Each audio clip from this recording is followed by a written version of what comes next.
ఉద్యమకాలంలో అదే ఆయన స్టైల్ అంటున్నా. అంటే ఇప్పటి వరకు కవిత ఎపిసోడ్ పై బీఆర్ఎస్ నేతలు ఒక స్పష్టమైన ప్రకటన చేయకపోవడాన్ని ఎలా చూడొచ్చు? అంటే ఈ రోజు హరీష్ రావు ప్రెస్ మీట్ కూడా క్యాన్సిల్ అయింది కదా, దాని వెనుక కారణం ఈ ఎపిసోడ్ లో వాళ్ళకున్న రూల్ ఏంటి అసలు? It is a open letter issued by Kavitha to be directly to the KCR. అందులో మీరు ఏలు పెడితే కాలిపోతుంది. కాబట్టి తండ్రి దేవుడని అంటున్నారు కదా ఆమె, రమ్యారావు గారు తండ్రి దేవుడని చెప్తున్నారు. తండ్రి మీద కోపం లేదు ఆమెకు. గతంలో కూడా స్టేట్మెంట్ ఇచ్చింది మా నాన్న బోలాశంకరుడు. కానీ ఒకటి ఇప్పుడు గతంలో బోలాశంకరుడు అని స్టేట్మెంట్ ఇచ్చింది అంటే. కానీ ఒకటి అంటాను ఏంటంటే, కవితకి చాలా అవకాశాలు ఇచ్చారని అంటారు బీఆర్ఎస్ నేతలు. ఎంపీగా అవకాశం ఇచ్చారు, ఎంపీగా ఓడిపోయిన తర్వాత ఎమ్మెల్సీగా అవకాశం ఇచ్చారు. ఇంకేం చేయాలి అంతకంటే ఎక్కువ? కరెక్టేనండి. మరి కవిత జాగ్ వచ్చింది 2006 లా. వచ్చినప్పుడు అప్పుడే వద్దు, నేను ఏదైతే సీమార్జనలు చెప్పినో ఆ మాటకి కట్టుబడి ఉంటా, స్ట్రిక్ట్ గా ఎవరు ఇన్వాల్వ్ కావద్దు అని అప్పుడే ఆపాల్సింది ఉండే కేసీఆర్ గారు. ఆపలేదు.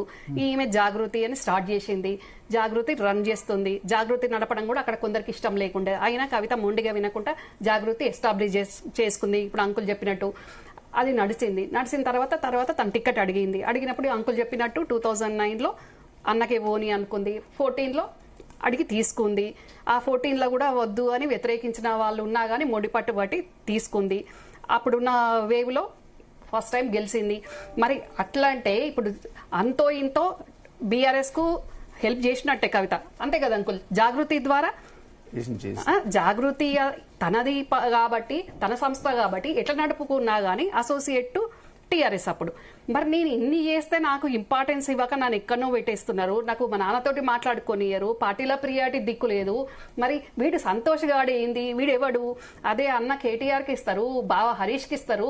సంతోష్ గాడు మందు బిల్లలు ఇచ్చినందుకే వానికి రాజ్యసభ ఇస్తారు. వాడే మొత్తం హోల్ అండ్ సోలు. ఏ చిన్న మంత్రికి ఫోన్ చేసుకోవాలనుకున్నా, ఏ చిన్న ఆఫీసర్కి ఫోన్ చేయాలన్నా, పని చేయించుకోవాలన్నా మళ్ళీ సంతోష్ గారి నుంచి ఫోన్ పోతేనే కవితకు పని అయ్యే పరిస్థితి ఉండే. మరి ఏంటి బయట నుంచి వచ్చిన సంతోష్ గాడు ఏంది, కన్నా బిడ్డ నాకు ఇక్కడ ఇంపార్టెన్స్ లేదేంది అనే బాధ ఎప్పుడైనా కవితలో ఉండే. కాకపోతే అప్పుడు పవర్లో ఉన్నది కాబట్టి, పార్టీలు ఉన్నది కాబట్టి ఎక్స్ప్రెస్ చేయలేదు. ఎప్పుడైతే జైలుకు వెళ్లి వచ్చిందో ఆ స్కామ్ లో ఇన్వాల్వ్ చేయించదే సంతోష్ శకుని.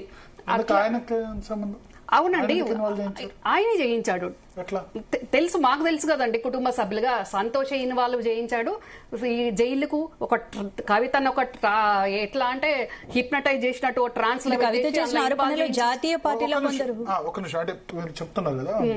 ట్రాన్స్ లో పంపించి కవితను ఆ లిక్కర్ స్కామ్ లో ఇన్వాల్వ్ చేయించిందే సంతోష్. ఎందుకంటే అప్పుడు కేటీఆర్ మీద సంతోష్ కు ఉన్న కోపంతో, ఇప్పుడు మనము లిక్కర్ స్కామ్ లో అయితే ఈజీగా మన వస్తుంది, దాంతో మనం ఎమ్మెల్యేలను కొనుక్కోవచ్చు, అవసరమైతే 50 కోట్లు 100 కోట్లు ఇచ్చుకుంటే అది 26,000 కోట్ల స్కామ్ కాబట్టి ఈజీ మనీ వస్తుంది. అప్పుడు నువ్వు సీఎం కావచ్చు, అంత నీ నుండి మానిటర్ చేస్తా, కేటీఆర్ లేడు, హరీష్ లేడు, ఎవరు లేడు అని కవితకు ఒక ట్రాన్స్లకు పంపించి అందులో కవితను ఇన్వాల్వ్ చేయించి ఈ రోజు కవిత ఒక ఆడపిల్ల తీహార్ జైలుకు పోయిన ఫస్ట్ ఆడపిల్లగా మచ్చ తెచ్చిదే ఈ నీచుడు, ఈ శకుని. వాడేమో సేఫ్ సైడ్లు ఉన్నాడు ఈరోజు తెలంగాణ ప్రజల ముందు, సమాజం ముందు, మా కమ్యూనిటీ ముందు. ఈ రోజు ఒక కవిత ఆడపిల్ల ఈ రోజు జైలుకు నాలెడ్జ్ లో ఉందా? ఢిల్లీలో లేదండి, కేసీఆర్ నాలెడ్జ్ లో లేదు.